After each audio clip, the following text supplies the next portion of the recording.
Trip to Shimla. Gaurav, Aniket, Tina, Priya और Ronit college friends आज पूरे 4 साल बाद मिल रहे थे। दिल्ली की भकभकाती गर्मी से राहत पाने के लिए उन्होंने शिमला का ट्रिप प्लान किया। गौरव ने अपनी गाड़ी ली और वो सभी शिमला की ओर निकल पड़े। क्या यार, मैंने और प्रिया ने बोला था तुम्हें कि बस या ट्रेन से चलते हैं, और तुम लोगों को अगर गाड़ी से जाना ही था तो थोड़ी जल्दी भी तो निकल सकते थे ना। ये पहाड़ और यहाँ के रास्ते रात के अंधेरे में ठीक नहीं होते। अच्छा, रात को ऐसा क्या होता है यहाँ पर? अरे इन लोगों के वो भूत प्रेत घूमते होंगे रात होते ही यहाँ। टीना, हमें पता है तुम एक राइटर हो, लेकिन तुम्हारी इन कहानियों से हम डरने वाले नहीं हैं। हाँ हाँ, वेरी फनी। सबके साथ हंसी मजाक करते हुए गौरव गाड़ी चला रहा था। तभी रास्ते में अचानक उनकी गाड़ी बंद पड़ गई। अरे क्या हुआ? तूने गाड़ी क्यों रोक दी? रोकी नहीं है, अपने आप रुक गई। चेक करनी पड़ेगी।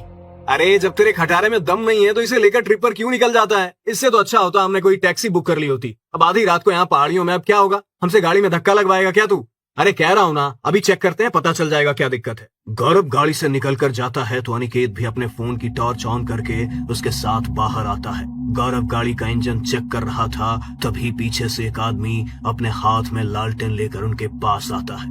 रात के इस समय तुम लोग यहाँ पर क्या कर रहे हो? तुम लोगों को पता नहीं है क्या? रात को यहाँ पर आना खतरे से खाली नहीं है।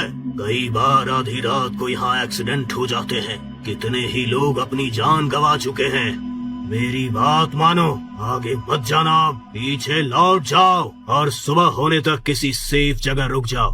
अरे काका, अगर रात को यहाँ पर आना जाना सेफ नहीं है तो आप आधी रात को यहाँ भूतों की तरह क्यों घूम रहे हो? भूतों के साथ आपका कोई पर्सनल कनेक्शन है क्या कि आपको कुछ नहीं कहेंगे? अनिकेत की बात सुनकर बाकी के दोस्त ठहाका लगाकर हंसने लगते हैं। अनिकेत की बात सुनकर वो बूढ़ा आदमी गुस्से में उसे देखता है और वहाँ से चला जाता है। लेकिन पलक झपकते ही वो कहाँ गायब हो जाता है, किसी को कुछ पता ही नहीं चलता। यार टीना, बड़ी जोर से लगी है। इनकी गाड़ी तो पता नहीं कब ठीक होगी, और पता नहीं हम कब तक होटल पहुँचेंगे। चलना, झाड़ियों में चलते हैं। हाँ, जाना तो मुझे भी है, चल चलते हैं। प्रिया और टीना दोनों झाड़ियों की तरफ निकल जाती हैं। तभी उन्हें वहाँ पर किसी की दबी हुई हंसी की आवाज सुनाई देती है। किसी के हंसने की आवाज आ रही है ना यहाँ पर? हाँ, आवाज तो मैंने भी सुनी, लेकिन यहाँ तो हमारे अलावा कोई भी नहीं। चल जल्दी से यहाँ से चलते हैं, मुझे कुछ ठीक नहीं लग रहा।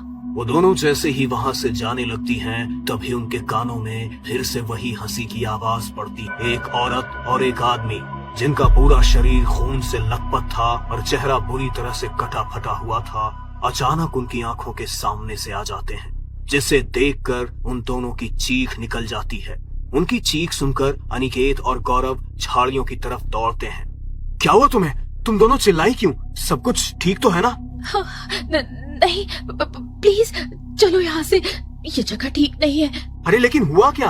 अभी ये सब बताने का टाइम नहीं है, प्लीज चलो यहाँ से। प्रिया और टीना अनिकेत और गौरव को गाड़ी के पास लेकर आती हैं, और गौरव अब जब गाड़ी स्टार्ट करता है तो उसकी गाड़ी आसानी से स्टार्ट हो जाती है। अरे कम से कम दोनों अब तो बताओ कि हुआ क्या था वहाँ पर? क्यों चिल्लाई थी तुम दोनों? देखो, मेरी मम्मी बोलती है कि इन चीजों को याद करके इनका नाम नहीं लेना चाहिए। वो वहाँ, एक मिनट, रोनित कहाँ है? रोनित? अरे जब हम दोनों झाड़ियों की तरफ भागे थे तो रोनित गाड़ी में ही तो था। अचानक से कहाँ चला गया? कहीं वो गाड़ी से उतर तो नहीं गया था? हम उसे पीछे ही तो नहीं छोड़ गए? गाड़ी घुमा गौरव। इससे पहले कि गौरव गाड़ी घुमाता, अचानक कुछ उनकी गाड़ी के बोनट पर आकर गिरता है।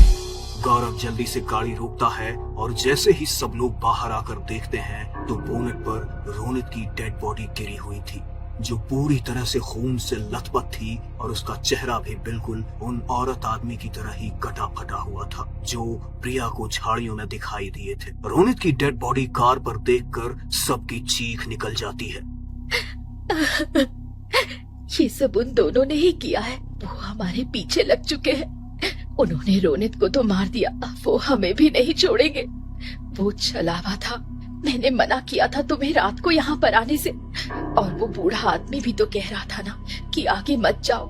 अगर हमने उसकी बात मानी होती तो रोनित मारा नहीं जाता। अब हम सब मारे जाएंगे। शट अप प्रिया, ये किसी इंसान या जानवर का काम है। रोनित तो मर गया, अब हम इसके लिए कुछ भी नहीं कर सकते। यहाँ ज्यादा देर रुकना खतरे से खाली नहीं है। हम इसकी डेड बॉडी को यहीं पर छोड़ देते हैं और चलते हैं यहाँ से। हाँ, गौरव ठीक कह रहा है, यहाँ पर कुछ भी हो सकता है। जल्दी से गाड़ी में बैठो। जैसे ही वो गाड़ी में बैठने लगते हैं, टीना, गौरव और अनिकेत गाड़ी में बैठ चुके थे। जैसे ही प्रिया गाड़ी में बैठने को होती है, अचानक प्रिया को अपने कंधे पर कुछ महसूस होता है। वो पीछे मुड़कर देखती है तो वही भयानक औरत और आदमी उसके सामने खड़े थे। प्रिया जोर से चीखती है और गाड़ी में बैठने की कोशिश करने लगती है, लेकिन इससे पहले कि वो कुछ कर पाती, वो दोनों उसे घसीटते हुए जंगल की तरफ ले जाते हैं। अनिकेत, गौरव और टीना अपनी आंखों के सामने प्रिया को झाड़ियों की तरफ इस तरह घसीटते हुए जाते देख रहे थे। कुछ करो गाइस, वो हमारी प्रिया को भी ले गए, नहीं छोड़ेंगे उसे, प्लीज कुछ करो। टीना फूट फूट कर रो रही थी, लेकिन उनकी इतनी हिम्मत नहीं हो पा रही थी कि वो गाड़ी से उतरकर प्रिया को बचाने जाएं। तभी पूरे जंगल में प्रिया की चीखें गूंज उठी। प्रिया की चीख सुनकर गौरव ने जल्दी से गाड़ी स्टार्ट कर दी। ये सब क्या हो रहा है? पहले रोनित और अब प्रिया, प्लीज जल्दी करो, निकलो यहाँ से, जल्दी होटल तक पहुँचो, और अब चाहे कुछ भी हो जाए हम गाड़ी नहीं रोकेंगे।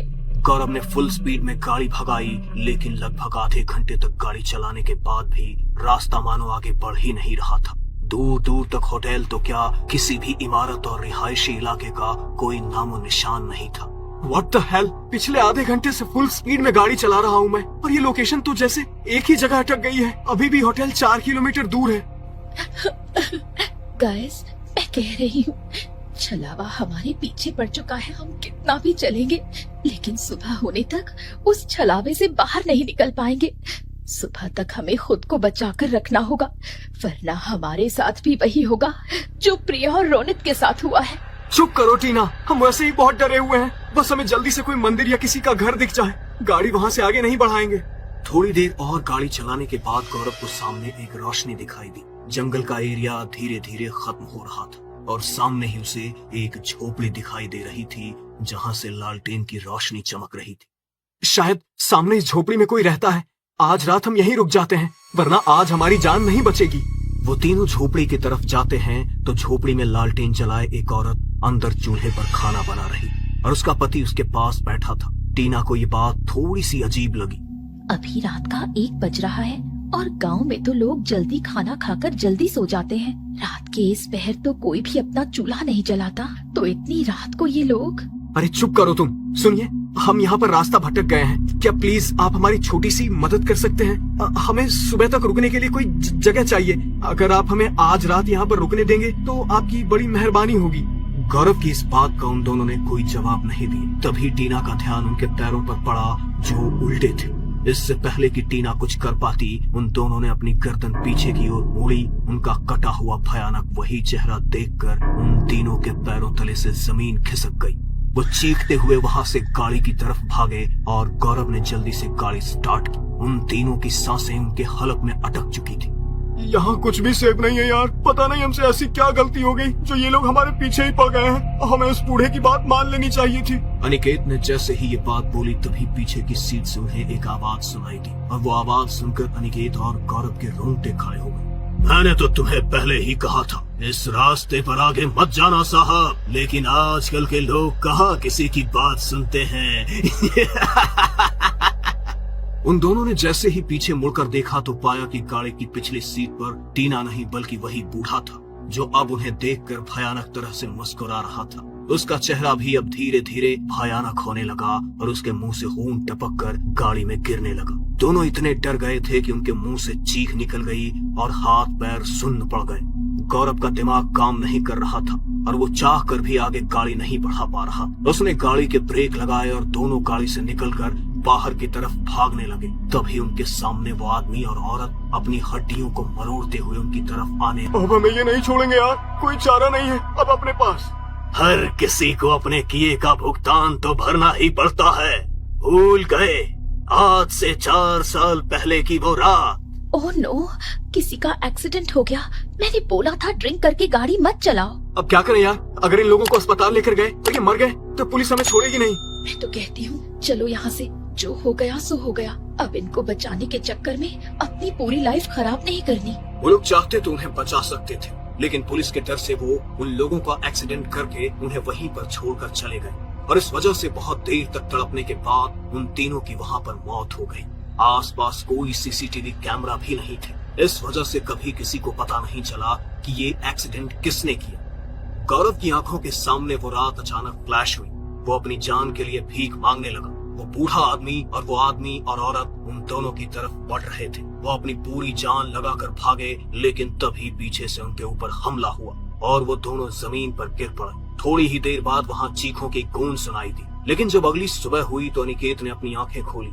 उसने देखा कि वो जिंदा है और उसे एम्बुलेंस में चढ़ाया जा रहा है। लेकिन जैसे ही उसने सामने देखा तो सामने के पेड़ पर रोनित, गौरव, प्रिया और टीना की गर्दन लटकी हुई थी। ये नजारा देखकर अनिकेत की आत्मा कांप उठी और शिमला का ये ट्रिप उसके चारों दोस्तों की मौत का ट्रिप बनकर रह गया। अनिकेत इसलिए बच गया क्योंकि वो आज से 4 साल पहले शिमला नहीं आया था और उस एक्सीडेंट से उसका कोई वास्ता नहीं था, वरना आज अनिकेत के साथ भी वही हुआ होता जो उसके 4 दोस्तों के साथ हुआ था।